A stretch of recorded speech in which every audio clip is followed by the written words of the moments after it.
आदिवासींच्या घरावर बुलडोझर चालवल्याची बातमी समोर येते। मुंबईच्या संजय गांधी राष्ट्रीय उद्यानातील आदिवासींच्या घरावर बुलडोझर चालवला असल्याची बातमी समोर येते। त्यामुळे इथलं वातावरण आता काहीसं तापल्याचं पाहायला मिळतंय।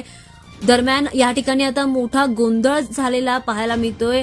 आतमध्ये राहणारे आदिवासी आणि पोलीस यांच्यामध्ये मोठी झटापट झाली आहे। मात्र ही सर्व कारवाई मुंबई उच्च न्यायालयाच्या निर्देशानुसार होत असल्याचं प्रशासनाने म्हटलेलं आहे।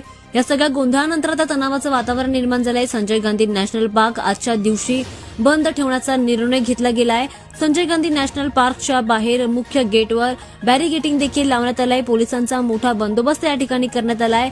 1995च्या आधीपासून राहणाऱ्या आदिवासींना संजय गांधी नॅशनल पार्कमध्ये राहण्यास परवानगी आहे। मात्र त्यानंतर राहायला आलेल्या आदिवासींना घरं देऊन त्यांना पुनर्विकासाचा लाभ मिळण्याचं प्रशासनाने म्हटलेलं आहे। मात्र असं असताना पुन्हा एकदा काही जणांकडून अतिक्रमण करण्यात आलंय आणि